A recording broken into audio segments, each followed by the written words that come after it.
My co-anchor Sean Mazzarello has been at the funeral home since Officer Cox's body arrived earlier today. He joins us now with more from the visitation as the community says goodbye to a husband, a family member, a friend, and a brother in blue. Sean, good evening.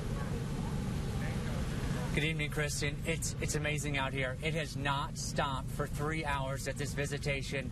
One person after the next, whether they're in a uniform or they're just in plain clothes, a regular person bringing their family out here to pay their respects to Officer Jamie Cox. If you look live right now, this is the main entrance to First Free Church. There's a steady stream of people continue inside. Right now is the law enforcement walkthrough.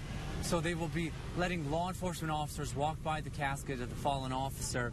But the visitation itself started at 3 o'clock this afternoon and is open to the public. It was around 12:30 this afternoon that Officer Cox's body was escorted from Fitzgerald Funeral Home to here at First Free Church. Bagpipes played down the driveway of the church at the entrance. A poignant moment as family, friends, and his fellow officers stood to watch. And one heartwarming part of a police funeral is once an officer dies, he or she goes nowhere without his brother and sisters in blue.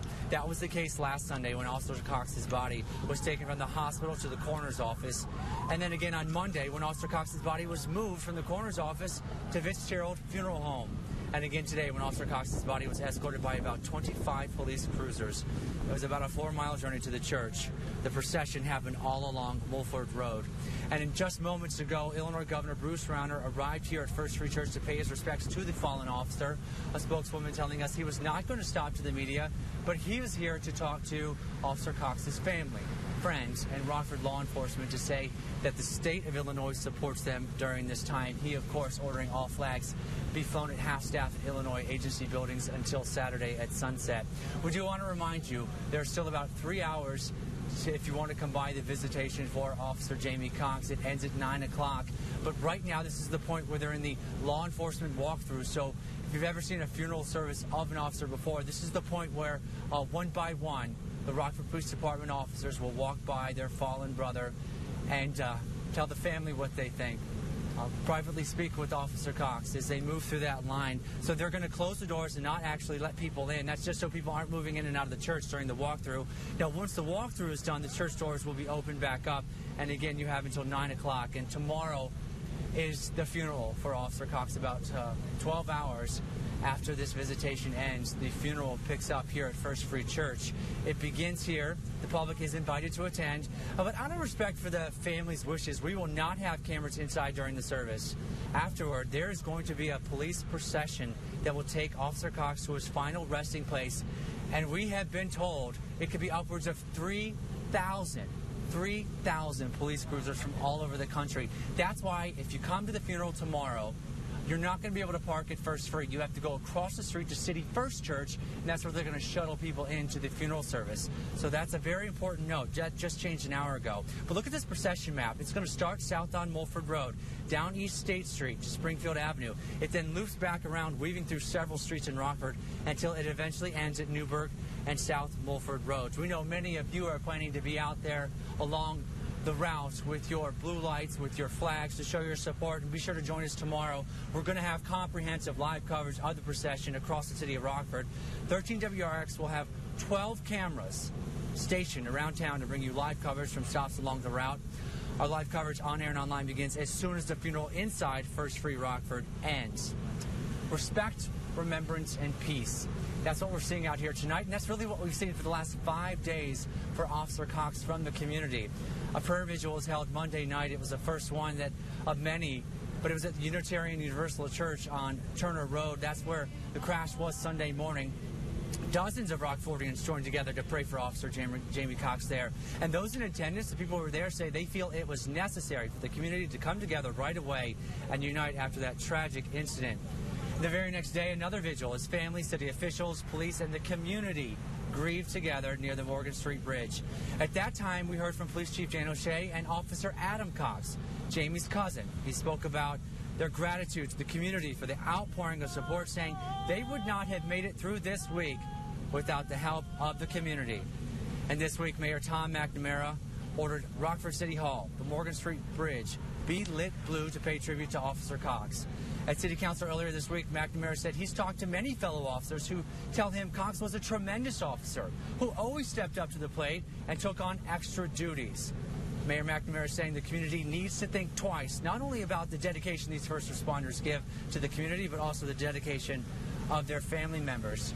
Because that was a tragedy that struck the city of Rockford on Sunday, and since then, it has brought the community together in large outpouring of support, not just for Officer Cox's family, but for the police department and police officers in general. For more on that, let's go to 13 News reporter Megan Hedstrom, who's standing by out here at First Free Church. Good evening, Megan.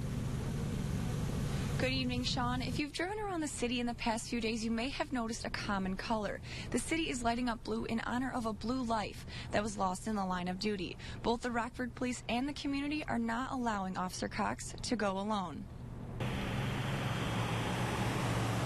It's here. It's in our home that this is happening. A community bleeding blue.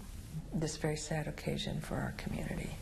Honoring Rockford's fallen officer. It's very profound to see the number of people who are expressing their support for our police department. Not just people, but businesses.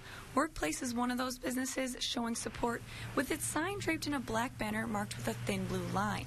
We are really saddened by what happened. Not only is the community seeing a parade of blue ribbons lining the streets, they are also seeing blue lights. Lights that mean more than just a color.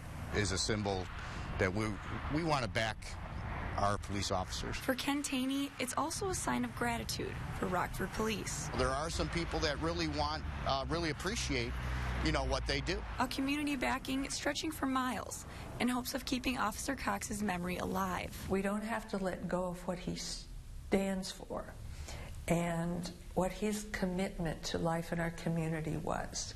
A commitment bringing the city together in support of one of their own. And those tributes continue tonight with blue lights shining on the church as well as flags lined around the perimeter. Reporting live at First Free Church in Rockford for your Digging Deeper station, Megan Hedstrom, 13 News. Sean, back to you.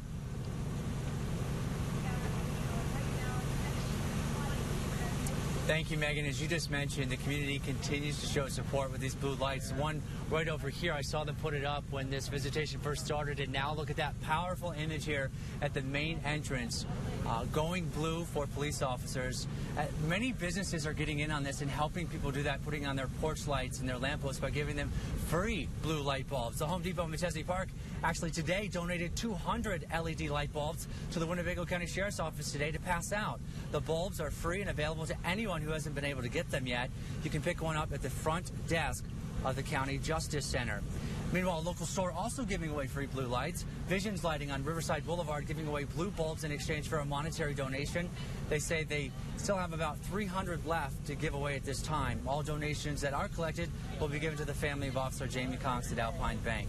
For them, it's important to support their officers, especially in a time like this. And a lot of parents involving their children in this, and at Swedes there was a group of children that made handmade cards. I actually got to see them for a quick minute inside the church here. Beautiful. Those cards coming from children who are with the Ryan Jury Development Children's Center at Swedish American. They created dozens of cards to thank Rockford police officers for their service and express their sadness for the loss of Officer Cox. Police stopped by this morning to collect the cards, and one by one children gave the officers their handmade cards, and the cops gave them a high five, and they are on display out here.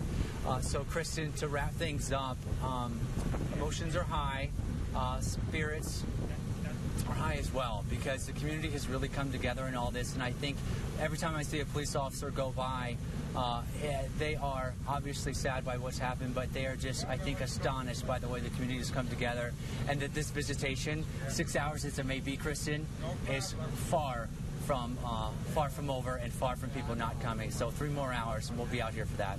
Now back to you. All right, Sean, we thank you so much for that live coverage, and a note tomorrow.